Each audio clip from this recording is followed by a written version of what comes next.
सरकार अब तक क्यों कदम नहीं उठा?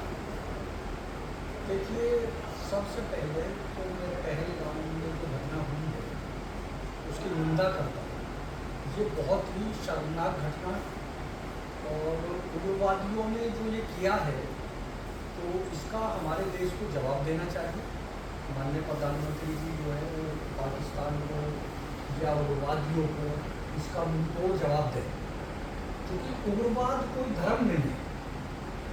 जो भी मानवता के खिलाफ कदम उठा रहा है या हमारे हिंदुस्तानियों की हत्या कर रहा है, तो वो चाहे किसी भी मजहब का हो, उसका इलाज करना चाहिए। और इस पे जो विषय है, मेरे हिसाब से तो हमारी सरकार को इसकी जांच करनी चाहिए, क्योंकि मेन मुद्दा ये है कि आखिर हमारी जो खुफिया एजेंसी थी वो क्या कर रही थी, हमारी सरकार से कहाँ चूक हुई है, उस पर कोई कमेटी बनाकर उसकी जांच होनी चाहिए। लेकिन कुछ लोग जो राजनीतिक फायदा उठाना चाह रहे हैं इसका, वो इसको हिंदू मुस्लिम का मोड़ दे रहे हैं, जबकि मेरा मुझे मानना है कि उग्रवादियों का कोई धर्म नहीं होता। और अगर ये उग्रवादियों का धर्म होता, क्योंकि हमारे देश में बहुत सारी घटनाएं होती हैं, कोई अभी भी जब से ये पुलवामा वाला केस चला है तो तब से जो है लोग जगह जगह मतलब जो है कोई दलितों को मार रहा है, कोई मुसलमानों का नाम मालूम करके उनको मार रहा है, कोई कह रहा है कि साहब आप हमारे गांव में मत आना सब्जी बेचने के लिए, कोई कपड़ा बेचने वालों को मार रहा है। तो ये भी उग्रवाद ही है। किसी भी धर्म का नाम लेकर उसको प्रताड़ित करना, ये उग्रवाद की श्रेणी में आता है। तो हमारा तो माननीय प्रधानमंत्री जी से ये कहना है कि आप लोग इस केस की जांच कराइए और इसका ये पता लगना चाहिए कि इसमें सच्चाई क्या है। अगर पाकिस्तान के लोगों ने ये किया है तो हिंदुस्तान के हर मुसलमान को हिंदुस्तान के प्रधानमंत्री जी का साथ देना चाहिए, और हम लोग प्रधानमंत्री जी के साथ हैं, हम लोग देश के साथ हैं। पाकिस्तान अगर ऐसी हरकत करता है तो उसका मुंहतोड़ जवाब देना चाहिए। जिस तरह से नाम पूछ के वो कपड़े उतार के जो है हमले करने की बात सामने आई है, तो इसमें आप क्या मानते हैं, ये क्या किस तरह से एक नया ये रंग दिया गया है, क्या साजिश का कोई हिस्सा है? देखिए, ये साजिश ही है, ये कुछ लोगों को राजनीति चमकाने की साजिश है, और इस तरह की घटनाएं नहीं होनी चाहिए। ये भी उग्रवाद की श्रेणी में आता है, तो सरकार को इस पर रोक लगानी चाहिए और ऐसे लोगों के खिलाफ सख्त से सख्त कार्रवाई करनी चाहिए, क्योंकि अगर इसे बढ़ावा मिला तो देश के हालात खराब होंगे। तो इसीलिए हमारी खुफिया एजेंसियों को, हमारी सरकार को, हमारे पुलिस विभाग को इन लोगों के खिलाफ कानूनी कार्रवाई करनी चाहिए। धारा 370 हटने के बाद भाजपा सरकार दावा कर रही थी कि वहाँ शांति बहाली हो गई है, लेकिन इस तरह की जो घटना हुई है इसके क्या मायने लगते हैं?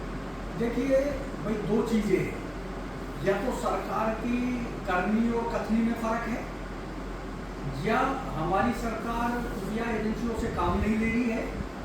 भाई ये भी तो एक जांच का विषय है कि जब हम पुलवामा का भी आज तक कोई जांच नहीं कर पाए, आज तक ये पता ही नहीं लगा कि वो बारूद कहाँ से आया, तो सुरक्षा एजेंसियों की कमी रही।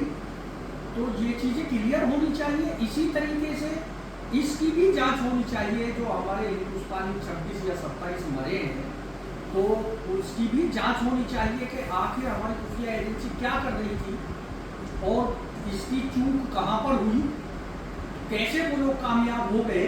तो इसकी जांच होनी चाहिए। जो लोग हिंदुस्तान में गलत कर रहे हैं, जो दलितों को या मुसलमानों को अलग अलग तरीके से मार रहे हैं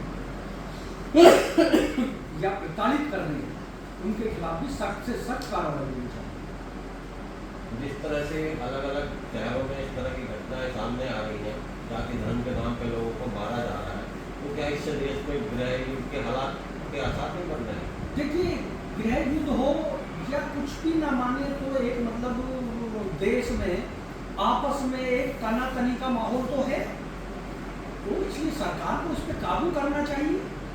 इस तरह की कोई भी घटना हो तो उसको बड़े सीरियस तरीके से जो है उसका संज्ञान ले और सख्त से सख्त कार्रवाई करें ऐसे लोगों पर। इस घटना के बाद जो तनाव की स्थिति बनी है, कुछ लोगों के दिमाग में गलत फहमी भी चल रही है एक दूसरे धर्म के जाति के प्रति, तो आप जनता से क्या अपील करना चाहेंगे?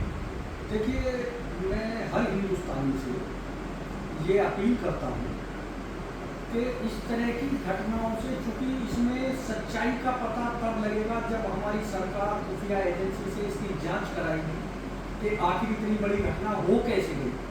तो हमारी खुफिया एजेंसी क्या कर रही थी, हमारी जो पुलिस है, आर्मी है, जिन्हें वहाँ सुरक्षा में लगा रखते हैं, तो वो लोग क्या कर रहे थे। तो इसकी बिल्कुल जांच होने के बाद अगर इसमें कोई दोषी पाया जाता है तो उसके खिलाफ सख्त से सख्त कानूनी कार्रवाई होनी चाहिए। और हर हिंदुस्तानी से मैं ये कहना चाहूँगा कि जो लोग यहाँ पर अपनी राजनीति सेकने के लिए हिंदू मुस्लिम को लड़ाना चाहते हैं, तो कोई भी हिंदुस्तानी जो है वो इस तरह की घटना को अंजाम ना दे और आपस में प्यार और मोहब्बत के साथ रहें, क्योंकि हिंदुस्तान सोने की चिड़िया है और यहाँ पर हिंदू मुस्लिम सिख ईसाई आपस में है भाई भाई, तो सबको मिल के रहना है। अगर हम लोग मिल के रहेंगे तो हमारा देश आगे बढ़ेगा। अगर हम लोग इन नेताओं के कहने में बटेंगे तो देश तरक्की नहीं करेगा, क्योंकि देश पे इतना बड़ा लोड है इस वक्त। देश हमारा लगभग ये मानिए 10 साल के अंदर तो 4 गुना कर्जे में चला गया है। उन सब नाकामियों को छिपाने के लिए ये लोग इस तरह की हरकत करते हैं। आतंकवाद को लेके आपकी पार्टी का क्या रुख है? हमारी पार्टी आतंकवाद के खिलाफ है, वो चाहे पाकिस्तान हो या कोई भी देश हो, किसी भी देश का हो, चाहे वो मुसलमान हो, चाहे वो हिंदू हो, चाहे वो सिख हो, जो भी आतंकवादी है वो किसी भी धर्म का हो, हमारी पार्टी और हम उसके खिलाफ हैं।